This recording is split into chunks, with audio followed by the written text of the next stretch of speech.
Monologo siciliano, ti portaste a testa alla miera. A vuote picciuttedde e maestre, ravanza mia presente, va domani a rascutare lo me conto attentamente. Chiedo che vi voglio contare è vita e sostanza. Serve per farvi smuovere la coscienza con costanza. Come si chiama sto vecchio che non tiene il resetto? Va domandate con lo petto un frenzato di rispetto.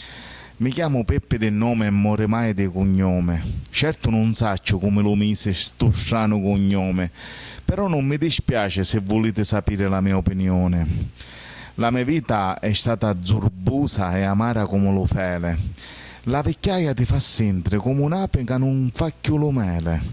Ma io faccio 1000 volte corna e voglio campare assai. E mi tegno con tanta onore lo mio cognome more mai. Non vi nascondo però che a certe volte mi sento incollorato. Quando di qualche amico malacurio mi sento criticato. Per non parlare poi dello parente serpente quando mi talia e per l'acciacchi che tegno appezzato un tacarina mi piatia. Per resia momenti chiama lo parrino per la stremunzione e domanda sorda e testamento con farsa e finta erogazione. Ma io tocco ferro e ripeto spesso, qua arriva prima aspetta. Perché sia più giovane che più vecchio la vita è una bicicletta. E poi conferandomi con voi picciuttedde, vi dico francamente che stacciacchi non mi dispiacciono perché mi fanno posserente. La buon'arma di menanno Peppeneddo mi diceva sente, le rolura sono come le sorde, culave se le tiene per sempre. E io, senza pensare ci tre bote, stritte stacciacchi me le tegno, e insieme con la rete che mi arrivano raccompagnamento. E non annuate, vi voglio contare come passo le mie giornate. Certe volte su calme e sirene, certe volte ne chiuse e assatanate. Stamattina sentendo manticchia d'armo con lo mio bastone, io va a trovare lo nuovo dottore, lo vecchio se sa è con nostro signore. Rapo una parentesi, come un malacurio la buon'arma sempre mi diceva, quando arriva l'ora non ci sono pinnole né dottore, senta mia. E io Rerenno ci rispondia, sa fa arrivare sta gran camorria, prima a tia e poi a mia, anzi no, prima a tia e poi a tozzia. Continuando lo mio conto, aspettava lo mio turno in da saletta fora. Trasiva, domandava permesso, ma non mi rivolgia una parola. Chiacchierava lo telefono e prima di parlare a aspettare ancora. Poi mi disse con una voce giovanile, gentile, vascia e sora. Prego, si accomodi, lei Mi scusi se l'ho fatta aspettare assai. Nessun problema, dottore, io sono Gnuzzo Peppe Moremai. Mi rette la mano e mi disse, io sono il dottor Riggi Giordano. Riggi si chiamava, come Kid di Beautiful, do firma americano. Rapo una parentesi, quattro sapete che io spesso Beautiful.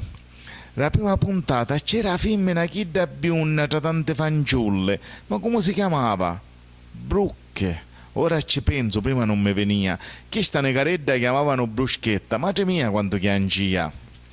E sua madre sempre ci diceva, non ti preoccupare figliuzza bella mia, appena diventi grande ti fai pure tu una famiglia come mia.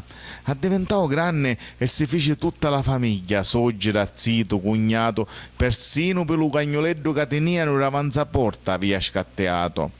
E lo dottore mi disse, ma lei è troppo simpatico, che cosa accusa? Pensava, questo non è malacurio, ma mi sa di sbirramo figlio da rusa.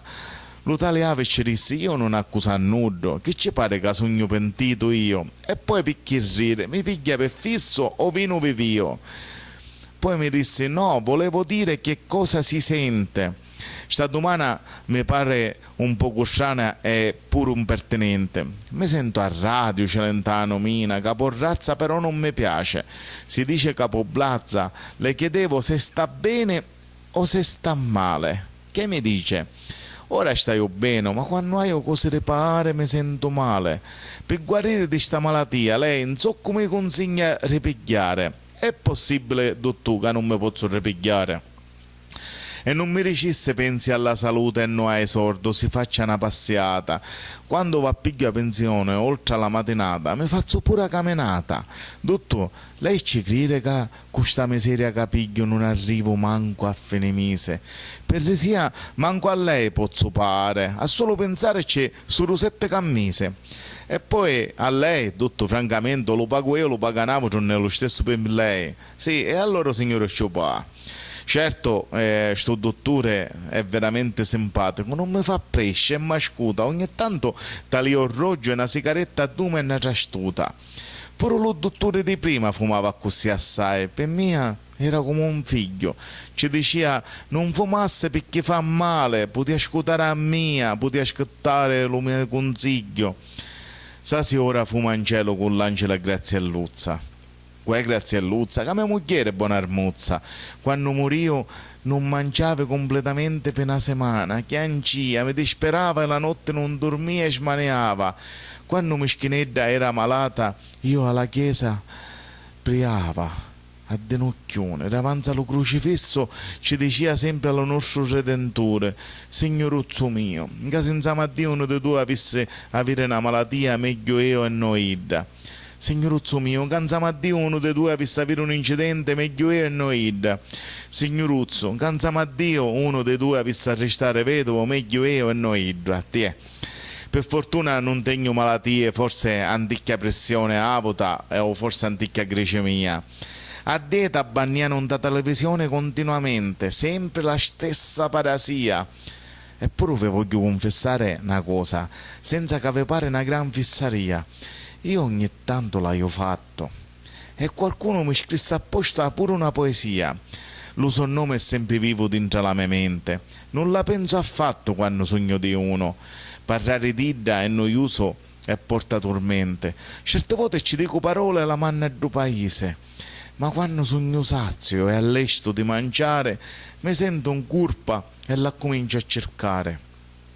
Madre mia, quanto è siccola è, dottore mio, pagasse sorte per avere lo suo fisico e lo suo piso. La domenica sera a Denocchione faccio la promessione, ma stomaco chino, se sa, sono tante le illusioni. L'ulunere mattina sogno deciso, stiorno la faccio, niente pane e pasta, no mogliere mia buona armuzza, io non sogno pazzo. Solo caffè, acqua e carote per sciogliere sto grasso.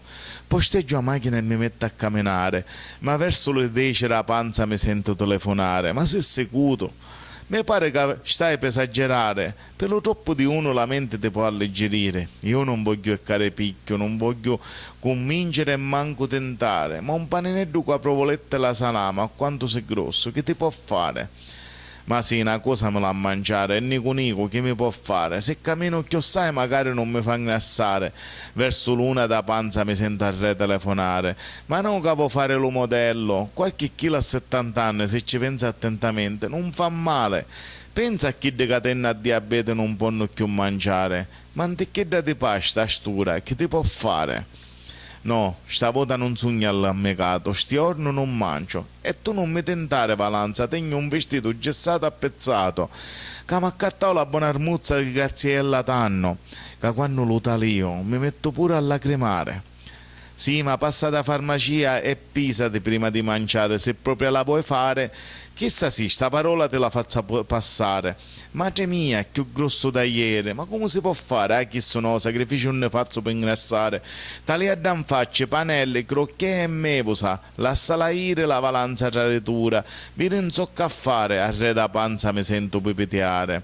Convinto sogno, mi metto a mangiare, ma quando mi avvicino alla cassa per pare, uno sicco come lei, dottore mio, ma la tentazione dal lato mi vio passare. Mi fermo indeciso e pensieroso a taleare. Poi, ma sì, mi mangio un babà e un cannolo e dogno un mozzicone pure per tia, che sicuramente per essere così sicco, seppur malato, e non può mangiare come mia. Mi soggera, caro dottore, me lo diceva spesso, mangia picca e sparagna, iennero mio. Lei conosceva me soggera, dottore. Era una cristiana grossa quanto un besonte. Me soggera, quando mi vitte per la strada la prima volta, mi fece a ragge e attacchi profonda per ogni cosa.